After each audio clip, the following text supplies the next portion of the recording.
It's simple time! This is Chef Tato and today gagawa tayo ng isang very healthy Chinese-style fresh lumpia. Let's start cooking! Simpol, simpol, luto na ha.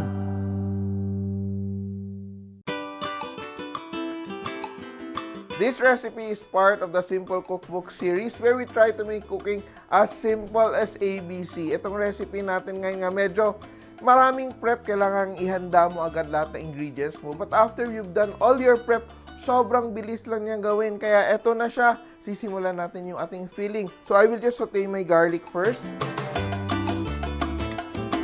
So I'm using Golden Fiesta canola oil.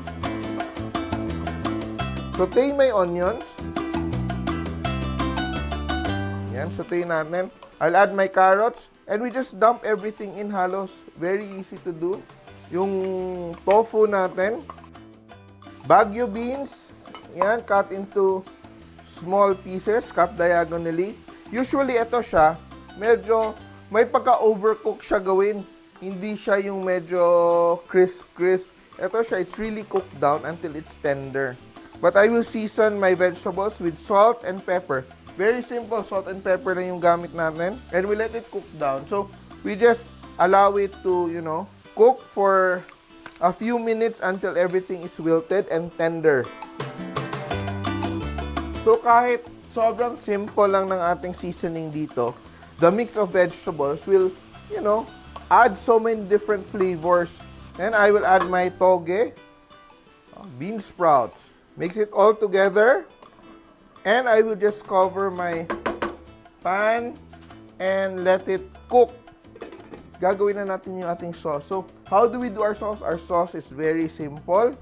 Of course, we start with water, around 3 cups water. Or you can use chicken stock. Or you can use the juices from the vegetable, no? And I will add 1/4 cup of cornstarch. Yan. I'm using cornstarch here. Pero, ang maganda din gamitin for this recipe is potato starch. Yan. And, we just add sugar. 1/2 cup of brown sugar. Yan, di ba medyo matamis tong recipe natin, itong sauce natin. We also add 1/4 cup of Silver Swan soy sauce. And for added linamnam, this is optional if you want it to become really vegetarian. You can add 2 tablespoons of dato puti oyster sauce. Yan. For non-vegetarians, you add this para may dagdag dinamnam. Let's check on our vegetables. You see, it's already steaming. So, a minute. And this vegetable filling natin, matatapos na siya. Okay na yan. Then, I'll just turn it off and let it rest while I'm waiting for my sauce to thicken. So, you have to keep stirring it para hindi siya mag-solidify sa ilalim and you will have a difficult time. And, yung aking vegetables, ilipat ko na siya sa aking bowl and let it cool. Diba kung iisipin mo, medyo very simple lang siya gawin. And we just add our minced garlic at the end. Just to infuse the garlic flavor. And that's done. We just let that sit. Our sauce is done. Ang palaman natin is done. You can stop there and serve this, no? Parang gagawin mo siyang lumpiang hubad. Or you can take it a step higher. So, what do we do to make it a step higher? We will add more garnishes. So, hindi na tayo sa pagluluto. We can add is, of course, meron tayong peanuts, adobong mani. Bakit ba tinatawag siyang adobong mani? Wala naman siyang suka. Pero, yan, ang kilala nating adobong mani. You can just, pound it. So, we make a parang ground sweet peanuts. And I will add brown sugar, no? Just around 2 tablespoons of brown sugar and combine it with our peanuts. So, very classic, di ba, pag kinakain mo yung Chinese lumpia. Yan, so medyo coarse ground. Look at that. Look at the texture lang. And, of course, meron tayong garlic. We love garlic in the taste of raw garlic. Option mo din dito sa raw garlic mo. You can add little water, around 2 tablespoons of water, and blend it. Pero, ako, I just leave it like this. I like it chunky. Meron tayo ditong lettuce leaves. And, of course, meron tayong yung lumpia wrapper na nabibili na natin sa ating palengke. Yan. And I covered it with a damp piece of cloth so it does not dry out. Yan. Cover natin. So, yung gagawin natin ngayon ay magpiprito tayo ng sotanghon. So, para siyang may konting machicharon feeling yung sotanghon natin. We just, dump our... Careful lang kasi very hot yung oil and medyo shallow. Dapat mas malalim yung gamit nyo. Warning. Pero, sotanghon noodles, look at that. Oh, wow. Beautiful, di ba? Oh? Ito yung ginawa natin sa ating sotanghon. Yan. You serve something na fried. Yan. Put it aside. Yan. Let it cool.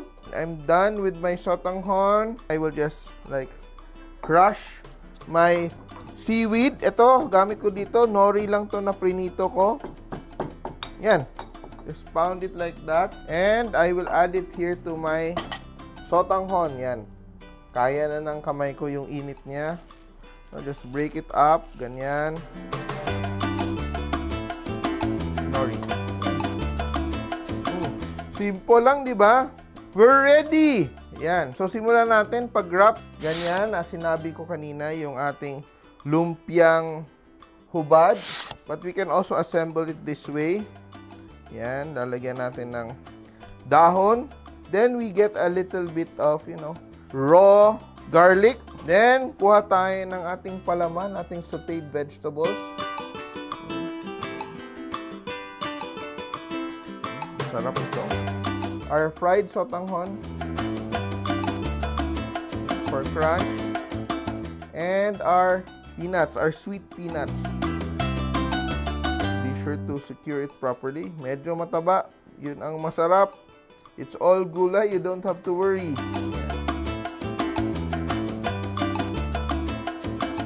Yan. And meron akong piece of wax paper or plastic.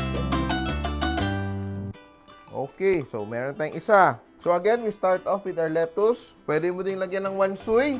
Of course, lagyan natin ng wansoy yung ating gagawin. Little bit of cilantro, garlic, our vegetable. Very satisfying. Ito, gagawin ngayon, gagawa naman tayo na may sauce. Yan. And of course, our sotanghon, peanuts, yan. And actually, masarap kasi siya when you eat it right away. Yun ang key. Roll, roll, roll. And of course, you put our plastic. Very nice.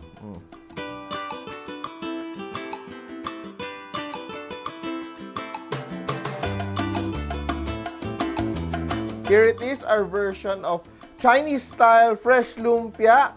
Tandaan nyo, kahit sino kaya magluto, basta simple!